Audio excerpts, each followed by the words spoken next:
আইন তো তামাদি হয় না। আইনত তিনি ফাঁসির দণ্ডপ্রাপ্ত আসামি। ফাঁসির দণ্ডপ্রাপ্ত আসামি কোনো রাজনৈতিক দল পরিচালনা করতে পারে না। শেখ হাসিনা কি তার যে প্রতিহিংসার রাজনীতির জিঘাংসা সেটা চরিতার্থ করতে কি পিছুপা হটেছিলেন কিনা? বেশ কয়েকটি হিউম্যান রাইটস ওয়াচ বলি, তারপরে তারা উদ্বেগ জানিয়েছে। একটি রায়ের পরে যে এই যে আন্তর্জাতিক মানবাধিকার সংস্থাগুলো যখন উদ্বেগ জানাচ্ছে, তখন আসলে আন্তর্জাতিকভাবে এর গ্রহণযোগ্যতা তার কোন দিকে যায়? আন্তর্জাতিকভাবে এই রায়ের যে গ্রহণযোগ্যতা কিংবা অগ্রহণযোগ্যতা সেটা মোটা দাগে এই রায়ের কোনো হেরফের হবে না আমি বলে মনে করি। এই কারণে হেরফের হওয়ার সুযোগ নেই। এটা তো শকিং যে না, শেখ হাসিনা যে তিনি 17 বছর দাপটের সাথে বাংলাদেশের রাজনীতি করেছেন, বাংলাদেশ রাষ্ট্রের অভ্যুদয়ে এই তার দলের একটা ভূমিকা আছে, শেখ মুজিব বাংলাদেশের মুক্তিযুদ্ধের অবিসংবিদিত নেতা, সবকিছু মিলিয়ে তাদের যে ঐতিহাসিক পরম্পরা রাজনীতি সেটা তো আমরা কোথাও দেখি নাই, এবং তাদের শীর্ষ নেতৃত্বকে ফাঁসি দেওয়া হয়েছে। আপনি বলছিলেন আন্তর্জাতিক প্রক্রিয়ার কি বলে মতামতের প্রেক্ষাপট এবং এটার গ্রহণযোগ্যতা নিয়ে প্রশ্ন। দেখুন, আন্তর্জাতিক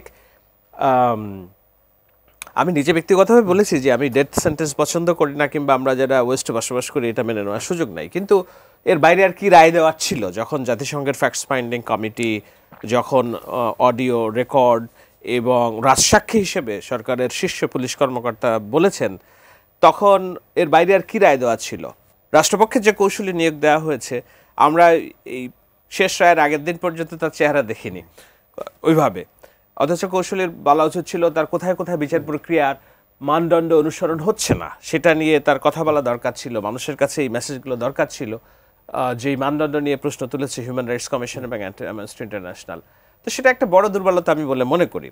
এবং ওই হাসিও তো বিখ্যাত হয়ে গেছে যে আমি কষ্ট পাচ্ছি কিন্তু হাসতে হাসতে।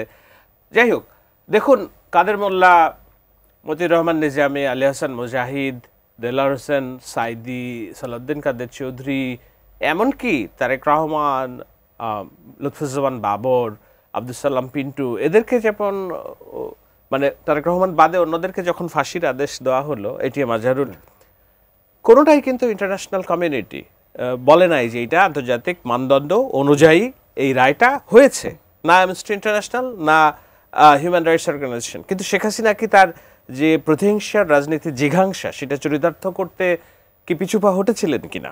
আইন তো তামাদি হয় না। আইনত তিনি ফাঁসির দণ্ডপ্রাপ্ত আসামি। ফাঁসির দণ্ডপ্রাপ্ত আসামি কোনো রাজনৈতিক দল পরিচালনা করতে পারে না। রাজনৈতিক দলের নিবন্ধন বাতিল হয়ে যাবে যদি ফাঁসির দণ্ডপ্রাপ্ত কোনো ব্যক্তি এই দলের প্রধান হিসেবে থাকেন। তো আওয়ামী লীগের তো এখন কার্যক্রম স্থগিত, দুদিন পরে তো নিষিদ্ধ হয়ে যাবে নির্বাচন কমিশন। আপনি বুঝছেন ম্যারপ্যাচগুলো কোথায়?